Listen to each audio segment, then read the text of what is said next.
नमस्कार साथियों, first live news में आपका स्वागत है। आज हम लाए हैं एक विशेष कार्यक्रम तथ्य में हम क्या करते हैं, एक किसी विशेष टॉपिक को लेकर के उसका डिटेल एनालिसिस करते हैं।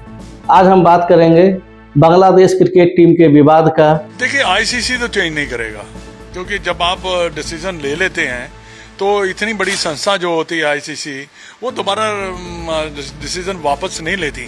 और सबसे एक और बात मैं कहना चाहूँगा कि जब आप उनको 2 वोट पड़े हैं, बाकी तो 12 कंट्री जिन्होंने वोट इंडिया के आईसीसी के फेवर में किया, वो भी तो नहीं खेलना चाहते ना उनके साथ बाहर। वो तो इंडिया में ही खेलना चाहते हैं। तो फिर इसमें क्या प्रॉब्लम? उन्होंने जब 12 कंट्रियों ने कह दिया भी हम इंडिया और बांग्लादेश के साथ इंडिया में खेलेंगे, तो हम बाहर नहीं खेलेंगे, तो फिर उसका कोई बनता नहीं है। बांग्लादेश क्रिकेट टीम ने आईसीसी जो वर्ल्ड कप चल रहा है उसको भारत में खेलने से उसने मना कर दिया। ऐसा उसने क्यों किया, इसको हम लोग समझेंगे आज डिटेल एनालिसिस में। लेकिन पहले हम समझते हैं बांग्लादेश की उत्पत्ति कैसे हुई। 4 दिसंबर 1971, जब भारतीय सेना ने अंतर्राष्ट्रीय सीमा को तोड़ा था। भारतीय सेना ने उस दिन अंतर्राष्ट्रीय सीमा को तोड़ा ही नहीं था, बल्कि अंतर्राष्ट्रीय सीमा बदलने का ही निर्णय ले लिया था। 16 दिसंबर 1971 जो भारतीय सेना जो इस सोच के निकली थी कि हम बिल्कुल भारतीय सीमा को बदल देंगे, उन्होंने ऐसा ही किया। दुनिया की सबसे छोटी लड़ाई मात्र 13 दिन की, और 93,000 पाकिस्तानी सैनिकों का आत्मसमर्पण। हम चाहते जो पूर्वी पाकिस्तान था उसे हम अपने देश में मिला लेते, लेकिन भारत गांधी का देश है, भारत बुद्ध का देश है, जो हमेशा शांति और अहिंसा सिखाती है।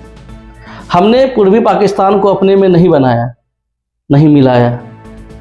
हमने क्या किया, उसे एक नया नाम दिया और उस देश का नाम बना बांग्लादेश, जो कि भारत के सैनिकों के अदम्य साहस, शौर्य, वीरता की कहानी है।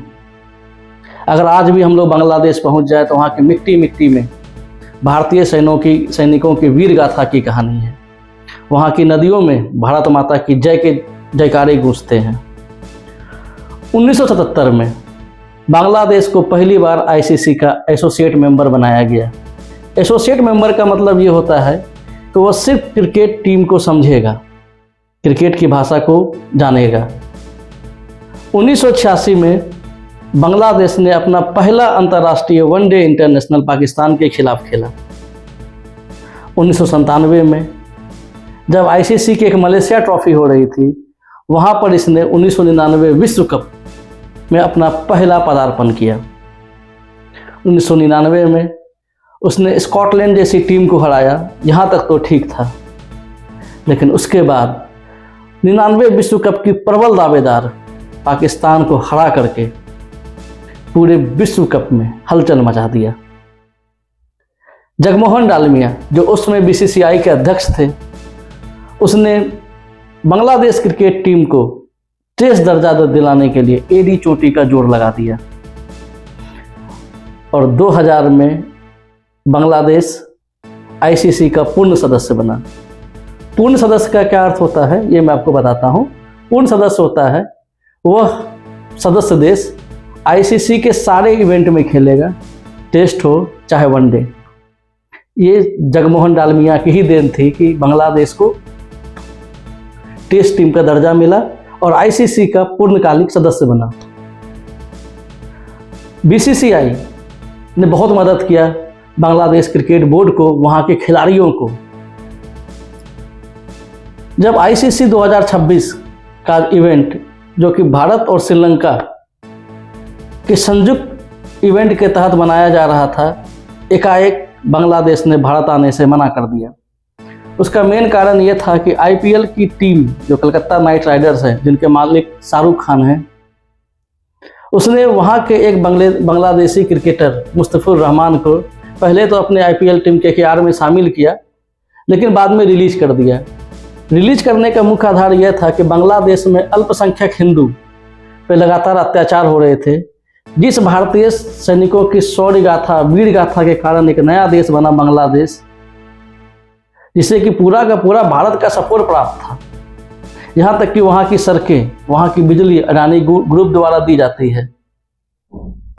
वहाँ के खिलाड़ियों का ये कहना कि मैं भारत में आकर सुरक्षित हूँ, ये समझ से परे है। जबकि वहाँ के लोग जालों के द्वारा, नदी के द्वारा, खुले अगर मैदान है तो उससे पार करके भारत आ जाते हैं चोरी छिपे, और यहाँ आकर के उनको फख्र महसूस होता है। यहाँ पर आके कहते हैं कि मुझे भारतीय नागरिकता मिल जाए ताकि मैं चैन से जी सकूं, और वहाँ के खिलाड़ियों को यहाँ आके खेलने में दर्द महसूस होता है, जिनकी उत्पत्ति ही भारत की देन है। कई लोग ये कहते हैं कि बांग्लादेश क्रिकेट बोर्ड को पाकिस्तान ने हरकाया, समझाया और उसको भारत के खिलाफ बगावत करने के लिए मना लिया। लेकिन जो बांग्लादेश कभी पाकिस्तान से ही लड़के एक अलग देश बना, आज पाकिस्तान की हाँ में हाँ मिला रहा है। आईसीसी इवेंट से बाहर होने से बांग्लादेश के कई खिलाड़ियों का मनोबल बिल्कुल टूटा होगा। आपने देखा होगा हमारे एक लीजेंड स्टार हुआ करते हैं सचिन तेंदुलकर, जिन्हें कि भगवान कहा जाता है क्रिकेट की दुनिया का। उनके लिए पैसा कोई मायने नहीं रखता, उनके लिए कप मायने रखता है। आपने देखा होगा 2011 वर्ल्ड कप फाइनल का वो दृश्य, जब महेंद्र सिंह धोनी ने छक्का मारा था तो सचिन तेंदुलकर बच्चे की तरह दौड़ते भागते हुए आए थे। सारे भारतीय खिलाड़ियों ने उनको कंधे पे उठा लिया था, भारत माता की जय बोल रहे थे, सब एक दूसरे से गले मिल के रो रहे थे। ऐसा क्यों? क्या तेंदुलकर के पास पैसे की कमी है? ऐसा नहीं था। क्रिकेट के भगवान ने वो सारे इवेंट जीते थे सिर्फ एक विश्व कप के, और जैसे उन्होंने इस विश्व कप को जीता था उनके आंख से आंसू छलक पड़े थे। यही हाल बांग्लादेश क्रिकेट टीम के कई खिलाड़ियों का होगा। भले वहाँ की टीम ने ये कह दिया हो कि आपको जो पैसे की भरपाई है वो हम कर देंगे, लेकिन लिटन दास या कई और खिलाड़ी जिनका हो सकता है ये आखिरी विश्व कप हो सकता है वो टीम के लिए बहुत अच्छा करना चाह रहे हों, क्योंकि उनके लिए पैसा मायने नहीं रखता है, उनके लिए राष्ट्रीय गौरव मायने रखता है। लेकिन इन सब का गौरव शायद अब हमें लगता है छिन सा गया है। तथ्य में आज इतना ही। नए टॉपिक के लिए हम लोग मिलेंगे, तब तक के लिए जय हिंद।